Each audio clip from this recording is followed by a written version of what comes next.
Hello everyone, welcome to my channel. আগের ভিডিওতে আমরা আলোচনা করেছি পেজ নাম্বার 22 এবিটিএ মাধ্যমিক টেস্ট পেপারের ইংলিশের পেজটি বা ইংলিশের কোশ্চেনটি। আজকে আমরা আলোচনা করব তার বাকি অংশটুকু, অর্থাৎ গ্রামার। ভোকাবুলারিটা আমি আগের দিন আনসিনের সঙ্গে বলে দিয়েছি, তবে আজকে আমি আরও একবার রিপিট করে দেবো। তাহলে চলো দেরি না করে শুরু করা যাক। প্রথমে রয়েছে একটি ফিল ইন দ্য ব্ল্যাঙ্ক, যেখানটাতে বলছে 3 workers dash because of possible asphyxiation while they dash to remove wooden planks from newly casted concrete walls of a septic tank. তাহলে প্রথমটি উত্তর হবে 3 workers died, option number 2, 3 workers died because of possible asphyxiation while they were trying, যখন তারা চেষ্টা করছিল। তাহলে 3 জন workers মারা গিয়েছে এই কারণে যখন তারা চেষ্টা করছিল। They dash out and rush to the local hospital where doctors declare brought dead, এবং তাদেরকে কি করা হয়? they were brought out, তাদেরকে বের করা হয়। they were brought out, তাদেরকে বের করা হয় এবং শীঘ্র তাদেরকে হাসপাতালে নিয়ে যাওয়া হয়, যেখানে ডাক্তার তাদেরকে মৃত ঘোষণা করে।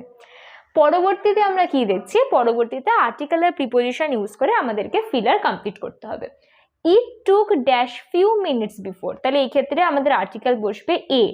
It took a few minutes, এটা কিছু মিনিট সময় নিয়েছিল। Before all came to realize, সবার এটা বোঝার আগে, that যে the train had collided, যে ট্রেনটি ধাক্কা খেয়েছে।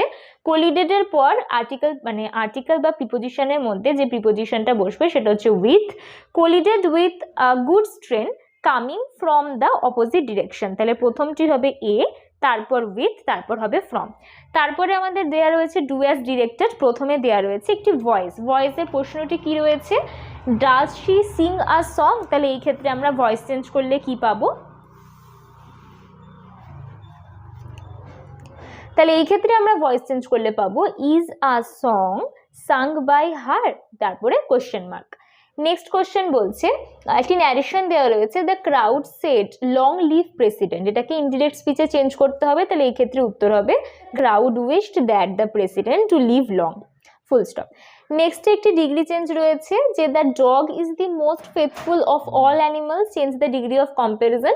তাহলে এটা আমরা জানি যে সুপারলেটিভ ডিগ্রিতে রয়েছে, এটাকে আমি চেঞ্জ করেছি পজিটিভে। তোমরা চাইলে কম্পারেটিভও করতে পারো। The no other animal is as faithful as the dog, এইটা হচ্ছে 3 নম্বরটার উত্তর। আচ্ছা, পরবর্তীতে দেওয়া রয়েছে কিছু ফ্রেজাল ভার্ব। ফ্রেজাল ভার্বের প্রথমে রয়েছে এমিটস, এটার ফ্রেজাল ভার্ব হচ্ছে গিভস অফ। নেক্সটে রয়েছে আন্ডারস্ট্যান্ড, এটার ফ্রেজাল ভার্ব হচ্ছে মেক আউট। লাস্টে রয়েছে এক্সামিনিং বা এক্সামাইনিং, এটার ফ্রেজাল ভার্ব হচ্ছে লুকিং ইনটু। তাহলে এখানটাতে আমাদের গ্রামার পোর্শনটি শেষ হচ্ছে। আশা করি ভিডিওটি তোমাদের ভালো লেগেছে। দেখা হচ্ছে আবার পরের ভিডিওতে। Thank you for watching.